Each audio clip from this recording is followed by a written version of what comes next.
Hello বন্ধুরা, তোমরা সবাই কেমন আছো? আশা করছি তোমরা খুব ভালো আছো। আমি গিয়েছিলাম আমার বাপের বাড়ি আমার ভাইপোর অন্নপ্রাশনে। তো সেখানে গিয়ে ভীষণ আনন্দ করেছি। আমার মাসির মেয়ে ভাইজিদের এই অনুষ্ঠানগুলিতেই মানুষের সঙ্গে ওদের সঙ্গে নিজের লোকেদের সঙ্গে এইরকম একটা অনুষ্ঠান হলেই তবে দেখা হয়। এই আমার ছেলে প্রচণ্ড দুষ্টু, সারাদিন দুষ্টুমি করে। আমাকে বলছে মা টয়লেট পেয়েছে, টয়লেট যাব। তা ওখানে দাঁড়িয়ে দাঁড়িয়ে কাউকে কিছু বলার নয়, দাঁড়িয়ে দাঁড়িয়ে করে দিল টয়লেট। তো এবারে আমরা খুব আনন্দ করছিলাম দেখে আমার বোনের এখন জুতো চুরি হয়ে গিয়েছে। এবার জুতোটা খুঁজেই পাচ্ছে না, কে পরে চলে গিয়েছে। তো ওই জন্য জুতোটা আমরা দেখছিলাম আর ফোনটা ওখানে ধরেছিলাম।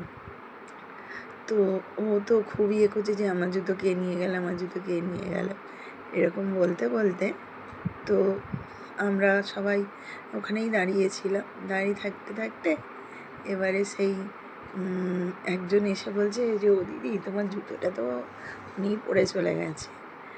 তো গেলে এই হচ্ছে আমার মাসির মেয়ে, আর একটা মাসির মেয়ে, ও ব্লগ করতে চায় না, দেখাতেও চায় না। তো এইখানে আমার ছোটো মাসি বসে আছে, এটা আমার মাসি, এনার তিরি অন্নপ্রাশন। ওটা আমার মা, ওটা আমার ভাইজি। এই আমার ছেলে সোফার মধ্যে শুয়ে রয়েছে। তো এটা আমার একটা বৌদি। তো ওপরে সব আমার ভাইপোর সব রিচুয়ালসগুলো হচ্ছিল। তো ওই জন্যে আমি আমার ভাইজিকে বললাম যে তুই ওপরে গিয়ে ভিডিওটা কর, আমি তো যেতে পারছি না। তো ফোনটা নিয়ে গিয়ে ভিডিওগুলো করছিল। তো করতে করতে ওকে বললাম সমস্তটা তুলবি, কী হচ্ছে না হচ্ছে, পুচকুটাকেও তুলবি। তো ওই দেখো, পুচকুটা হচ্ছে ওর বাবার কোলে, আর এখানে ওর দাদু, ওর সাইডে ওর মা, সবাই দাঁড়িয়ে আছে, আর লোকজনও বসে আছে উপরে। তো আমি আর উপরে উঠিনি, ওইখানে সবাই ফটো তুলছে।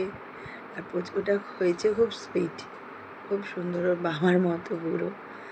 তো এইগুলো ফটোশ্যুট চলছে, দেখো।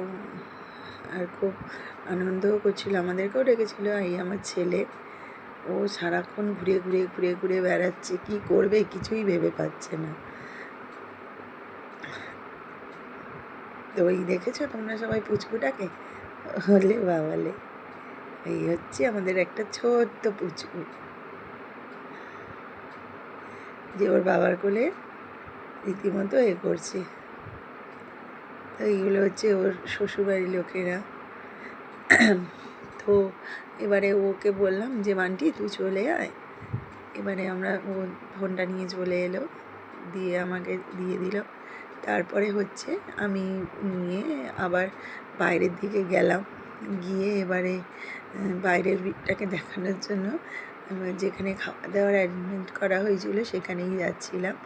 তো আমি নিয়ে গেলে এখানে ওই রাঁধুনিরা সব লোকেরা রান্না করছে ওই। আর এখানে হচ্ছে এটা আমার মা, এখানে ভাত দেখা যাচ্ছে, ওখানে লস্যি দিচ্ছিল সবাইকে, লস্যি তৈরি করা হয়েছিল, লস্যি জন্য বসেছিল ওখানে। তো এইখানে ক্যাটারিং দাদারা সব খাবার রেডি করছে। আমি এবারে ওই জন্য একটু নেলে গেলাম। আমি আমার ছেলেটাকে খুঁজছিলাম যে খাওয়াবো বলে, কারণ ও তো সেই সকালবেলা আমার সঙ্গে খেয়ে বেরিয়েছে, ওর তো আর কিছু খাওয়া হয়নি। তো ওই জন্য আমি ওকে বলছিলাম চল খাবি চল বলে, এবারে আমি ওকে প্যান্ডেলে নিয়ে গেছিলাম। তো প্যান্ডেলে কিছু পুরো নয়, এই আমার ছেলে বসে আছে, আর কিছু লোকজন খুব একটা ছিল না তখন, ফার্স্ট ব্যাচ।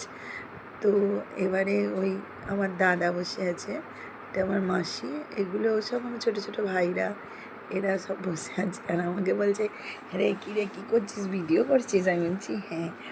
তো আমি বলছি ভিডিও করছি, কিন্তু কী কারণে করছি সেটা একমাত্র রিজুই বলতে পারবে। তো ভিডিও করছিলাম, তো আমার ছেলেকে ডাকছিলাম, আমি বলছি আয় খাবি, আর এমনি আমার মেজো মাসি খাচ্ছে। তো আমি বলছিলাম এখানে একটা পাতা দাও, আমি আমার বাচ্চাটাকে খাইয়ে দিই। তো বলে ওই ক্যাটারিংয়ের দাদারা ওখানে পাতা দিয়েছিল। আর আমার ছেলে তো ফোন না হলে খেতেই পারে না। তো প্রথমে আর এই হচ্ছে ভিডিও দাদা ক্যামেরা করছে, ডাল, আলু ভাজা, ভাত দিয়ে ওকে খাওয়াচ্ছিলাম। তো ওকে এবার ও খেতেই চাচ্ছিল না, খাবে কী করে, প্রচণ্ড পরিমাণে লস্যি খেয়ে ফেলেছে 3-4 গ্লাস। তো আমি আর ওকে জোর করিনি, আর ও ডাল দিয়ে আলু ভাজা দিয়ে খেতে খুব ভালোবাসে, আর সাথে যদি লেবু থাকে। তো হয়েছিল এবারে তারপরে আমরা আমার মা, মাসি, সবাই, আমার হাজব্যান্ড, সমস্ত জন একসঙ্গে খেতে বসেছিলাম। তো খেতে ওইখানটা তো বনের ধারে, খেতে